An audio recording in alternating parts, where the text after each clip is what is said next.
Hello friends, आज हम बात करेंगे कुछ इम्पॉर्टेंट एमसीक्यूज़ जो कि बेस्ड हैं आपका रिस्पायरेशन पे। रिस्पायरेशन पर बेस्ड कुछ इम्पॉर्टेंट एमसीक्यूज़ जो कि आपका टीजीटी पीजीटी के लिए इम्पॉर्टेंट है। इस पर आप एक एज ए प्रैक्टिस सेट इसको यूज़ करते हैं। इसमें आपका जो फर्स्ट क्वेश्चन है, R Q value is less than 1। किसकी जो आर क्यू वैल्यू होती है वो लेस देन 1 होती है। तो जो कार्बोहाइड्रेट होते हैं ये आपका ग्रेटर देन 1 होते हैं। कार्बोहाइड्रेट जो होते हैं इनका जो होता है वो आर क्यू वो होता है आपका 1। ऑर्गेनिक एसिड का आपका मोर देन 1 होता है। प्रोटीन्स जो होते हैं ये आपका लेस देन 1 होते हैं। राइट आंसर हो जाएगा ऑप्शन 1 प्रोटीन्स। बहुत कॉमन क्वेश्चन है, आर क्यू पर बेस्ड आपका आता है, इसको आप याद रखिएगा। कभी कभी थोड़े से कन्फ्यूज़न में बेसिक क्वेश्चन गलत हो जाते हैं। नेक्स्ट है R Q of C39H74O6 is. अब ये जो है ये एक प्रकार का फैट्स है और फैट्स का होता है आपका लेस देन 1। सो राइट आंसर हो जाएगा आपका ऑप्शन 1 क्योंकि यही आपका लेस देन 1 है, 0.715। नेक्स्ट क्वेश्चन है,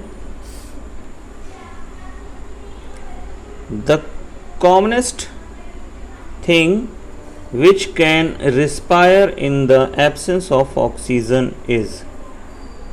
अब कौन सी ऐसी कॉमन चीज़ है जो आपका, अब पोटैटो है, ये तो आपका ऑक्सीजन की प्रेजेंस में, फिश भी है, क्लोरेला भी है। यीस्ट जो है ये आपका रिस्पायरेशन एनारोबिक रिस्पायरेशन करते हैं ऑक्सीजन की एब्सेंस में। सो राइट आंसर हो जाएगा ऑप्शन 3 यीस्ट। नेक्स्ट क्वेश्चन है,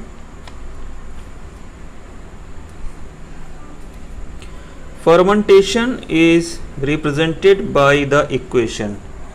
फर्मेंटेशन को किस आपका इक्वेशन से रिप्रेजेंट करते हैं? तो जो फर्मेंटेशन का प्रोसेस है इसमें आपका एथिल अल्कोहल का फॉर्मेशन होता है। तो आप सबसे पहले तो आप बेसिक चीज़ ये देख लीजिए कि एथिल अल्कोहल का फॉर्मेशन किस में हो रहा है। अगर आप देखेंगे तो आपका जो 3 रिएक्शंस हैं इनमें आपका फॉर्मेशन नहीं हो रहा। राइट आंसर हो जाएगा ऑप्शन 2। ऑप्शन 2 में आपका जो ग्लूकोज है इसका जब फर्मेंटेशन होता है तो एथिल अल्कोहल और कार्बन डाइऑक्साइड का प्रोडक्शन होता है। राइट आंसर हो जाएगा ऑप्शन 2। नेक्स्ट क्वेश्चन है, Krebs cycle means. Krebs cycle का मतलब क्या है? तो क्रेब साइकिल मीन्स आपका होता है एरोबिक रिस्पायरेशन। ये आपका एरोबिक रिस्पायरेशन जो होता है, जहाँ पर भी एरोबिक रिस्पायरेशन होगा वहाँ पर आपका क्रेब साइकिल फॉर्म्ड होगी। नेक्स्ट है, which of the following forms the connecting link between glycolysis and citric acid cycle। अब ग्लाइकोलाइसिस और साइट्रिक एसिड साइकिल, जिसको आप क्रेब साइकिल कहते हैं, इसके बीच में जो कनेक्टिंग लिंक होता है वो क्या होता है? तो कनेक्टिंग लिंक होता है आपका एसिटिल कोएंजाइम ए। ये बहुत कॉमन क्वेश्चन है आपका, एसिटिल कोएंजाइम ए। नेक्स्ट है, the end product of glycolysis is. तो एंड प्रोडक्ट जो होता है आपका ग्लाइकोलाइसिस का, ये होता है आपका एंड प्रोडक्ट यानी पायरुविक एसिड। राइट आंसर हो जाएगा ऑप्शन 1 पायरुविक एसिड।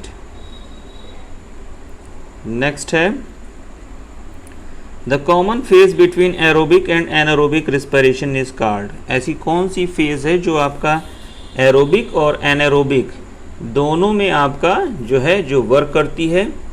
तो ये फेस है, देखिए यहाँ पर आपका डायरेक्ट नहीं दिया है, ग्लाइकोलाइसिस होती है तो ग्लाइकोलाइसिस नहीं दिया है। उसका एक अनदर नेम है ईएमपी पाथवे बोल सकते हैं या एम्बेडेड मेयरहॉफ परनास पाथवे। तो राइट आंसर हो जाएगा ऑप्शन 3 ईएमपी पाथवे, या आप इसको ग्लाइकोलाइसिस बोल सकते हैं। बस थोड़ा सा इसको कंफ्यूज करने की कोशिश करी गई है। The enzymes of glycolysis are found in. जो एंजाइम्स होते हैं ग्लाइकोलाइसिस के, ये कहाँ फाउंड होते हैं? क्योंकि ग्लाइकोलाइसिस का जो प्रोसेस है वो होता है आपका साइटोप्लाज्म में, तो जाहिर सी बात इसके एंजाइम भी आपका साइटोप्लाज्म में होंगे। Right answer option 3 cytoplasm. Next है formation of ATP in mitochondria is called. जो एटीपी में जो माइटोकॉन्ड्रिया में एटीपी का फॉर्मेशन होता है तो उसको क्या कहते हैं, उस प्रोसेस को क्या कहते हैं, ये आपका कहलाता है ऑक्सीडेटिव फॉस्फोराइलेशन। जो ऑक्सीजन एटीपी का प्रोडक्शन होता है माइटोकॉन्ड्रिया में, ये कहलाता है आपका oxidative phosphorylation.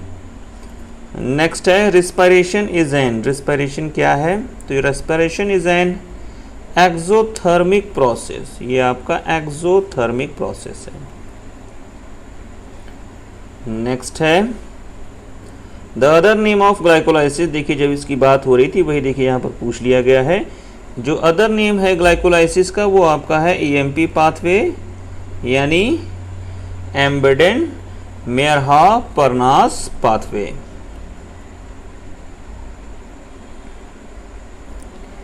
Which of the following is the key compound of nitrogen metabolism? Nitrogen metabolism का जो की कंपाउंड है वो क्या है, तो ये है आपका alpha keto glutaric acid. Right answer option 3 alpha keto glutaric acid. Next है Krebs cycle operates in. Krebs cycle आपका किसमें ऑपरेट्स होती है, तो ये होती है आपकी माइटोकॉन्ड्रिया में। नेक्स्ट है oxidative enzymes for Kreb cycle are found in. Oxidative जो एंजाइम्स होते हैं क्रेब साइकिल के लिए, तो ये कहाँ पर आपके पाए जाते हैं।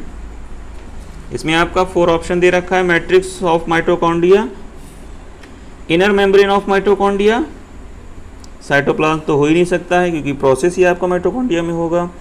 तो ये इसमें आपका जो राइट आंसर होगा वो हो जाएगा option 1 matrix of mitochondria. The gain of ATP in glycolysis. Generally जैसे ही एटीपी का नाम आता है हम 36 और 38 में आपका कंफ्यूज होने लगते हैं। तो पहले क्वेश्चन को ध्यान से पढ़ लें। The gain of ATP in, gain पूछा गया यानी कितने का, एक प्रकार से हम सीधा सीधा बोलें तो फायदा होता है। तो जो गेन होता है आपका एटीपी का वो होता है 2 का।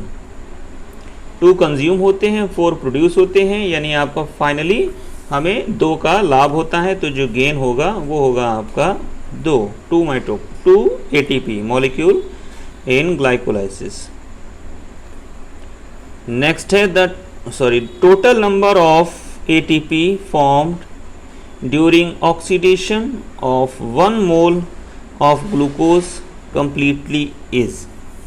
अब टोटल नंबर ऑफ एटीपी पूछा है formed during oxidation of 1 mole of glucose completely. जब 1 मोल ग्लूकोज कंप्लीटली आपका ऑक्सीडेशन होता है तो कितने आपके फॉर्म्ड पूछे गए हैं। फॉर्म्ड, गेन्ड नहीं पूछे गए हैं, फॉर्म्ड। तो जब फॉर्म्ड पूछे जाएंगे तो फॉर्म्ड का आंसर हो जाएगा option 3 38। Right answer option 3 38। Next है oxidative photorespiration takes place in. Oxidative photorespiration जो है ये आपका कहाँ पर होता है, तो जो ऑक्सीडेटिव फोटो रिस्पायरेशन है ये आपका होता है पेरोक्सीसोम्स में। नेक्स्ट है the enzyme activator needed by the enzyme enolase. अब कौन सा एंजाइम एक्टिवेटर है जो कि आपका ज़रूरी होता है आपका एंजाइम एनोलेज के लिए, तो इसका जो आपका राइट आंसर हो जाएगा वो हो जाएगा ऑप्शन 4 मैग्नीशियम आयन। नेक्स्ट है in Krebs cycle the hydrogen atoms removed at succinate level are accepted by. जो हाइड्रोजन एटम सक्सिनेट लेवल पर रिमूव किए जाते हैं वो आप किसके द्वारा एक्सेप्ट किए जाते हैं, तो इसमें आपके जो ऑप्शन दे रखे हैं FAD, ADP, ATP, NAD। तो राइट आंसर हो जाए आपका FAD flavin adenine dinucleotide. Next है the first product of Kreb cycle is a, जो फर्स्ट प्रोडक्ट होता है आपका क्रेब साइकिल का वो आपका कितना होता है? तो ये आपका 4+2 कार्बन के कंबाइन से जो आपका फर्स्ट प्रोडक्ट बनता है वो होता है आपका 6C कार्बन कंपाउंड, जो कि होता है आपका citric acid. Right answer option 4 6C carbon compound. Next पे आते हैं, the correct sequence of electron acceptor in ATP synthesis is. ATP synthesis में आपका जो इलेक्ट्रॉन एक्सेप्टर होते हैं उसका सीक्वेंस क्या होता है? तो सीक्वेंस होता है आपका option 2 cytochrome B, C, A and A3। Next है the number of CO2 molecules formed in one Kreb cycle. एक क्रेब साइकिल में पूछा गया है टोटल आपका ग्लूकोज मॉलिक्यूल्स की क्रेब, यानी दोनों क्रेब साइकिल की बात नहीं हो रही है, कि the number of CO2 molecules formed, कितने CO2 आपके फॉर्म्ड होते हैं वन क्रेब साइकिल में? तो आपका जो CO2 का फॉर्मेशन होता है वन क्रेब साइकिल में वो होता है आपका 2। Right answer option 2 CO2 molecules का फॉर्मेशन होता है। नेक्स्ट है the number of water molecules evolved in one Kreb cycle. सभी में आपका 1 पूछा गया है। एक क्रेब साइकिल में कितने आपका वाटर मॉलिक्यूल जो होते हैं इवॉल्व होते हैं, बनते हैं, निकलते हैं, यानी कि थ्रू इलेक्ट्रॉन ट्रांसपोर्ट चेन। तो जो आपका ऑप्शन दे रखे हैं 4, 3, 1, 2, तो जो आपके वाटर मॉलिक्यूल्स हैं इवॉल्व होते हैं ये होते हैं आपके option 1 4। 2 molecules CO2, 4 molecules water. Next है the metabolically most useful compound of Kreb cycle is. Metabolically अगर रूप से देखा जाए तो आपका जो बहुत यूज़फुल, एक प्रकार से मोस्ट यूज़फुल जो कंपाउंड होता है वो कौन सा होता है? तो ये होता है आपका अल्फ़ा कीटो ग्लूटेरिक एसिड, और ये आपका 5 कार्बन स्टेज होती है। Right answer option 4 alpha keto glutaric acid. Next है the number of NADH plus H+ molecules are formed in one Kreb cycle. One Kreb cycle में अब NADH प्लस H जो molecules होते हैं ये कितने फॉर्म्ड होते हैं? तो इसमें आपके ऑप्शन दे रखे हैं 4, 3, 2, 5। तो राइट आंसर हो जाएगा ऑप्शन 2 3। वन क्रेब साइकिल में NADH H+ जो मॉलिक्यूल्स हैं इनका जो फॉर्मेशन होता है ये 3 मॉलिक्यूल्स फॉर्म्ड होते हैं। नेक्स्ट क्वेश्चन है जो कि इम्पॉर्टेंट क्वेश्चन है, the correct sequence of hydrogen donors of Kreb cycle is. जो हाइड्रोजन डोनर्स होते हैं क्रेब साइकिल में उसका जो करेक्ट सीक्वेंस है वो क्या है? तो अगर आप ऑप्शन को देखेंगे तो जो सीक्वेंस होगा वो होगा option 3 isocitrate, alpha ketoglutarate, succinate and malate. Right answer option 3। Next question है the number of ATP molecules generated in one Kreb cycle. अब ATP मॉलिक्यूल्स पूछे गए हैं, एक क्रेब साइकिल में कितने आपके ATP मॉलिक्यूल्स जनरेट होते हैं यानी बनते हैं, प्रोड्यूस होते हैं? तो दोनों में मिला के 24 हैं। तो यहाँ पर चूंकि सिंगल में पूछा गया है तो ये होगा option 3 12।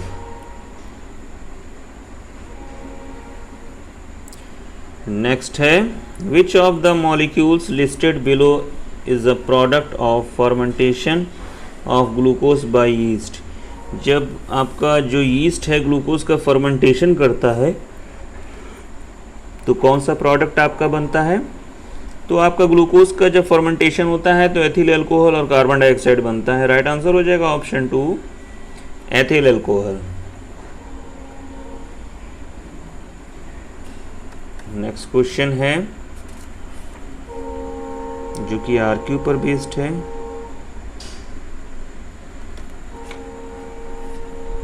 RQ respiratory quotient is defined as, तो आरक्यू क्या डिफाइन करता है? आरक्यू होता है आपका volume of CO2 evolved upon volume of O2 consumed. Right answer option 3। Next है cytochromes are present in, cytochromes जो होते हैं ये कहाँ पर प्रेजेंट होते हैं? तो साइटोक्रोम्स जो होते हैं प्रेजेंट होते हैं आपका क्लोरोप्लास्ट एंड माइटोकॉन्ड्रिया।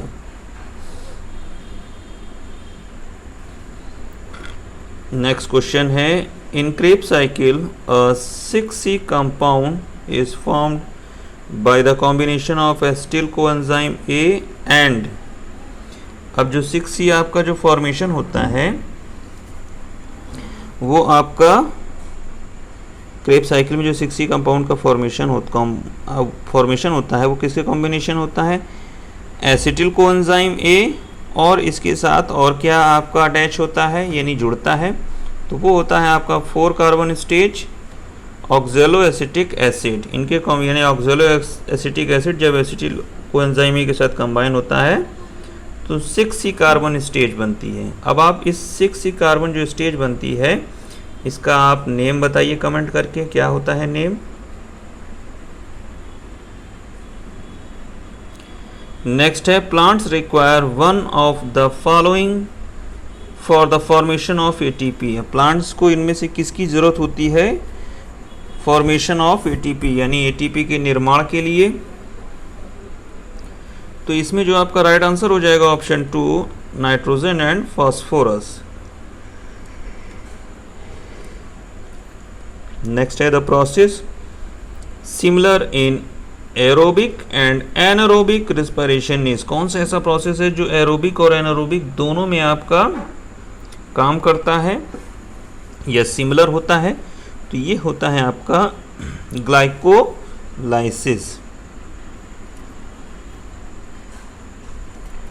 नेक्स्ट है a sudden change from anaerobic and aerobic processes is called, जो सडन चेंज होते हैं एनारोबिक और एरोबिक प्रोसेसेस में ये क्या कहलाते हैं? 4 ऑप्शन दे रखे हैं, Emerson effect, Pasteur effect, Blackman's law या चारगाफ रूल। तो राइट आंसर हो जाएगा ऑप्शन 1 इमर्सन इफेक्ट। नेक्स्ट है ग्लाइकोलाइसिस इज, ग्लाइकोलाइसिस क्या है?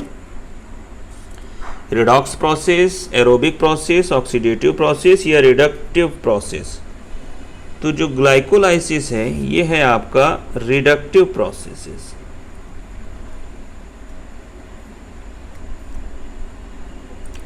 नेक्स्ट है एंजाइम्स आर फंक्शनल एट, जो एंजाइम्स होते हैं वो आपका कब आपके फंक्शनल होते हैं यानी किस टेम्परेचर पे? तो ये आपका होते हैं 25 से 30 डिग्री का जब टेम्परेचर होता है डिग्री सेंटीग्रेड का, तब जो एंजाइम्स होते हैं वो अपने फंक्शनल फॉर्म में होते हैं।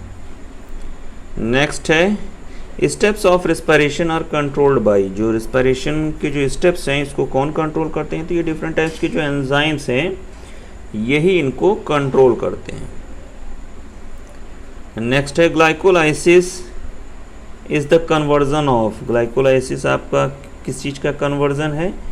तो ग्लाइकोलाइसिस में आपका जो ग्लूकोज है वो कन्वर्ट हो जाता है आपका पायरुविक एसिड में। Right answer option 3 glucose to pyruvic acid. Next है ATP was discovered by, ATP को किसने डिस्कवर किया था? तो इसको करा था आपका कार्ल लोमैन ने। नेक्स्ट है enzymes for glycolysis are present in, जो ग्लाइकोलाइसिस के लिए एंजाइम की ज़रूरत होती है वो कहाँ प्रेजेंट होते हैं? तो ग्लाइकोलाइसिस का प्रोसेस होता है साइटोप्लाज्म में, तो इसके जो एंजाइम्स हैं ये भी आपका साइटोप्लाज्म में ही प्रेजेंट होंगे। नेक्स्ट है how many ATP are synthesised at the end of Krebs cycle, अब कितने ATP सिंथेसाइज्ड होते हैं आपका जब क्रेब्स साइकिल का एंड होता है। तो जो सिंथेसाइज्ड होते हैं वो आपके होते हैं, यहाँ सिंथेसिस की बात पूछी गई है, प्रोडक्शन की नहीं, टोटल सिंथेसिस की है, तो ये आपका होगा 36।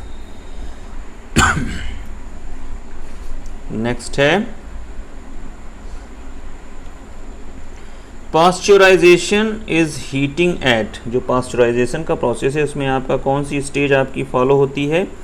तो right answer option 2, 60 to 70 degree centigrade for 30 minutes. इस टाइम से 60 से 70 डिग्री सेंटीग्रेड पर अगर हम 30 मिनट तक गर्म करें तो वो आपका जो सब्सटेंस होगा वो पास्चराइज हो जाएगा। नेक्स्ट है the yeast enzyme which convert glucose into ethyl alcohol is called. जो आपका ग्लूकोज कन्वर्ट होता है एथिल अल्कोहल में, तो इसके लिए कौन सा एंजाइम की ज़रूरत होती है? तो ये होता है आपका जाइमेज। नेक्स्ट है the electron transport chain in mitochondria operates on या ऑपरेट्स इन। तो जो आपका इलेक्ट्रॉन ट्रांसपोर्ट चेन है माइटोकॉन्ड्रियल में, तो ये आपका ऑपरेट्स होती है inner membrane. Right answer option 2, inner membrane.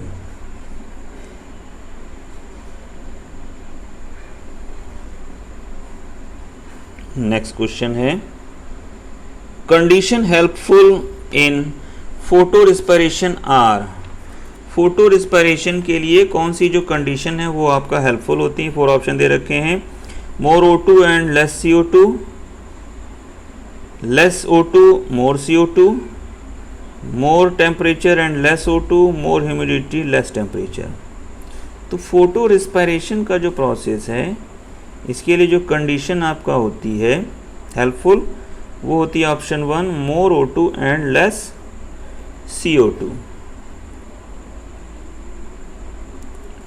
Next है Krebs cycle is completed by. Krebs cycle जो होती है ये आपका किस स्टेप में कंप्लीट होती है? हाइड्रोजिनेशन, ऑक्सीडेशन, नाइट्रिफिकेशन या रिडक्शन। तो राइट आंसर हो जाएगा ऑप्शन 4, रिडक्शन। तो ये थे कुछ इंपॉर्टेंट MCQs रिस्पिरेशन पे। Thank you.